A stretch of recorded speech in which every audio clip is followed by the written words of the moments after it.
Today we are going to be reacting to another person that has decided to come out and speak in regards to the whole trial. I don't know if they have come out to speak like the Juror 4 person. We've done a video reacting to that, but they have been speaking about this particular case. The person in question is Dan Markel's former attorney, Stephen Webster, I believe his name is, and he sat down with the Survivors podcast to give his perspective on the particular case after the verdict was rendered. Let's go and basically take a look at what he has had to say in regards to this particular trial. Welcome to the global phenomenon, Surviving the Survivor. Here's your host, Emmy Award-winning journalist, Joel Waldman. Webster, I had the privilege of driving by your office and actually put it out on Instagram. You've got a sign out there that says, Justice for Dan. This for you is so much more than just a trial. For those who don't know you, I know you had some personal things happen in your life that affected you, that made you become inclined to become an attorney, but then also your relationship with Dan. Just speak to that for a minute. And a friend of mine called me, it wasn't long after I had my firm going, and said that he had a case for me. And I'd done some pro bono family law stuff. I actually tried a pro bono family law case against Linda Bailey one time. I won. But I had no real inclination to do family law, litigation. I know Tim probably would back me up on this. I'm sure John probably would. It's kind of a zero-sum game, and it's, you kind of have to, you can't pull any punches. You have to kind of go for the gusto. And when children are involved, I just didn't like the prospect of kind of fighting like that when children were involved. So I kind of shied away from really taking on any family law cases. And my father-in-law, I worked with my father-in-law, and he was kind enough to let me do his pro bono family law cases when they came in, when the Tallahassee Bar Association sent them to him. He was kind enough to let me do those, which was how I went up against Miss Bailey. But so my friend called me and told me that he had a case that he thought I would kind of be the perfect person for. And I think he knew, me representing a law professor would offer some probably real esteem to my fledgling firm. So, I told him, well, Tor, I don't do family law. And he said, you don't have to worry about it. He's a law professor. He'll teach you everything you need to know. I said, well, that's probably a good thing. So I said, well, I'll meet with him. And so I read all of the pleadings. We were going to have coffee on Tennessee Street. And I decided I was not going to take the case. It seemed to me as if the litigants were drafting the papers more so than the lawyers. I don't want to practice that way. I just want to say at this point, of course, it's given his background in the first 4 minutes. The video was uploaded on the, day of recording now is 8th of September for me. So this was yesterday on the 7th or the 6th, I believe. Either one of the two, the 7th of September 2025, the clip was uploaded. But it seems like a clip of a longer podcast that was probably aired maybe a few days before the clip was uploaded, maybe on the 6th, but it's relatively new. And he's, of course, given his experience in regards to how he got into law, and now he's going to go into how he got to representing Dan Markel. The idea of representing a law professor who was accused of contempt and was pointing the finger back in the other direction was not a prospect that was very appealing to me. I quote my fees on how much I'm going to stress over your case. That's literally how I quote fees. And the idea of seeing a law professor possibly get disbarred and almost certainly face the prospect of losing his job as a law professor, given the stress on ethics that law schools have, and we're hammering all of the students. If all of a sudden their law professors are held in contempt or are dinged for submitting fraudulent pleadings, I was like, that's just not something I want to be affiliated with. But I went to meet with him anyway because I told him I would. And I just really liked him. I walked in immediately. He wasn't anything like I thought he was going to be. He was very approachable, down to earth, had a good sense of humor. And we sat there for quite a few hours and probably spent half the time just talking like humans, not about law. And he convinced me that he was on the right side of history and that he was going to be able to establish that Wendy had indeed concealed assets and committed fraud.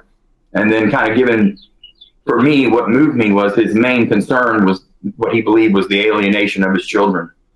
And when I heard that, and I knew it wasn't about money, that was a big game changer for me too, because going in there just to fight for money with children in the mix and all that, I mean, it's just kind of just unpalatable to me. That's it. That's interesting that he brought this up. That, of course, we heard in the trial that there was alienation going on with the kids. We heard from Wendy's lawyer saying that there was that wasn't how it was being presented, that those were kind of run-of-the-mill kind of things, that there was not really parental alienation going on. But in regards to the assets, my mind is already, my interest at this point is piqued, because Linda Beatty was basically talking about the allegations that Dan Markel had made during a trial, and basically said that his pleadings regarding fraudulent assets and Wendy fighting assets that were not founded in any basis of that Dan basically could not put up the evidence to show that Wendy had hidden assets from him, which is of course fraud, but he did not file memorandums or things like that, addendums to basically support his claim, motion to compel evidence. I remember her saying. So this is basically what he's going to speak about, and I just thought I bring that part out there because I'm going to be going back to that part later on. But if you're fighting because you feel like people on the other side are hurting your children or trying to estrange you from your children, which is what Danny was fighting for. He was fighting for children, not money. And Wendy was the exact opposite. They wanted money, period. I said, you know what, this is a fight I can get behind. And so I decided I was going to work with him. And we had to, it was my strategy that we needed to send requests for admissions to Wendy. He had absolute dead bang proof that she had committed fraud in her financial disclosures. And I was like, look, we're going to give her a chance to either come clean. Well, I'm going to ask her to admit you committed fraud. And if she denies it, she'll just be guilty of committing a second act of fraud. And that was kind of my strategy with him. But I told him, I said, look, man, if I file this, even if she zigs or zags, it doesn't really matter at that point, because one way or the other, she's going to be on the hook for fraud. And it could have real dire consequences on her ability to practice law and to work, and on your children. And if we have to do it, we have to do it. But I really feel like I owe it to your children to at least go try to talk to her lawyer. If we can't figure out some way to resolve this short of full on, conflagration. And met with her lawyer. And he's a very, very, very reputable lawyer here in town. Been around a long, long time, tried a bunch of cases. And I'd worked with him on some white collar stuff in the past, so I knew him. And he kind of poo-pooed what I was saying. And I just finally told him, I said, hey, look, Jimmy, my conscience is clear. And Tim's laughing. He knows. I know Jimmy. And he's a great lawyer. And Jimmy's kind of got a shtick. He can kind of all shucks you. And, Steve, oh, man, I don't know. Well, I think you're just going a little bit overboard here, kind of like that or whatever. And I know Jimmy, and that's kind of a routine that he has, but that's not really, he's a very bright man. And when you're kind of in normal mode. And I said, look, my conscience is clear. I did what I came here to do. If we, can find some old school resolution for this, I feel like we owe it to our clients to try. And if we can't, then so be it. That's the only time in my career as a lawyer that I've ever gone to another lawyer's office and tried to broker a deal. For me, it could be perceived as a sign of weakness, and so it's not something I would normally ever entertain. But I felt so strongly about the fact that if this went forward with this litigation, that it was going to be so damaging to Wendy that I just had no choice but to take the risk of looking weak. And so I turned around and was walking out of his office, and I'd reached down and grabbed his doorknob, and I could still see it in my mind's eye. And he said, "Stephen, I know what you're trying to do." And it was like, for the first time, he wasn't all shucks at me. He said, "Stephen, I know what you're trying to do, and I appreciate it." And I turned around and looked back at him, and I said, "Well, Jimmy, if I feel like I owe it to your client to at least give her this chance to see if we can't find common ground." I said, "But if I haven't heard from her or you on July 18th, I'm going to file something. And when I file it, I feel like there's going to be no going back." So based on what you just said there, it seems to me that the context behind there was no filings to support his fraud motions is because it seems to me that there wasn't an initiation from Dan Markel's side to basically go forward and file this motion. And it seems to me that there may have been extra communications between Wendy and Dan. Like immediately, the first thing I must say that the first thing that came into my mind is, of course, how does attorney-client privilege play in when the client is deceased? I'm not a lawyer, so I wouldn't know anything about that. It's definitely something I'm going to inquire further after this video. Maybe I'm going to add a comment at the bottom or in the description to basically present my findings afterwards. But in regards to this, that was the first question I asked. But also another question is, if Wendy does get charged, are we going to see him as a witness in regards to all of this? And I'm guessing we might, considering that the defense in this particular trial, the Donna Adelson trial, had decided to put in Wendy's lawyer. But what we're hearing here is that he's refusing to pay from that settlement agreement because he realized, oh, you're not disclosing everything, so I'm not entitled. So the amounts that I'm going to get, it seems like the amounts that he was quoted to pay may not have been that high or low, or whatever the amount was supposed to be. It could have been different if she had disclosed some assets. Even if the amounts were to stay the same, the argument is, in my opinion, it seems like it's based on principle, so that it can be all fair during the divorce. That's what I'm gathering from what I'm hearing. And he said, "I understand." And I never heard back from them. And that was on June 24th. And July 18th was a Friday. And so I told Danny, that was our deadline, and told Jimmy that was when I was going to file it. I didn't tell him what I was going to file, but I just told him. Thursday night, my wife and I and our kids, we were traveling to a baseball tournament in South Haven, Mississippi, by Memphis. And so I drafted the request for admissions on Thursday, kind of went over them with Dan Thursday night. And the plan was we were going to talk the next morning to finalize them for filing.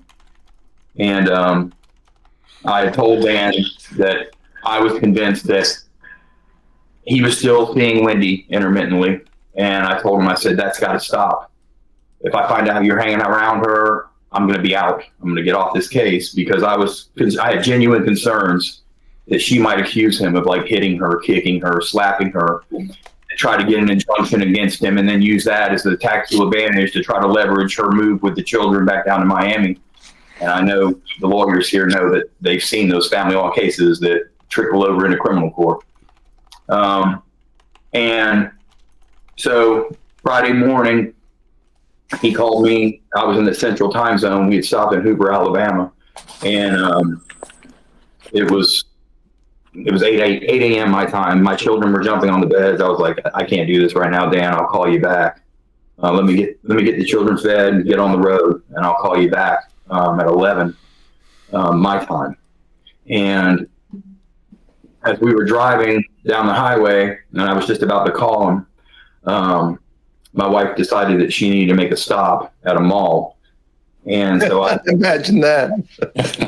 totally random. So I Googled, and I found there was a nice mall about 15 minutes away. And I said, well, actually, that's perfect, because you can take the kids inside And I'll get on the phone with Dan and stay in the truck, and I'll have privacy, and we'll go over these and get them filed because they were ready pretty much to be filed. And, kind of going back to the duty to keep your client informed, I wanted to make sure he had a chance to look at them and he was satisfied.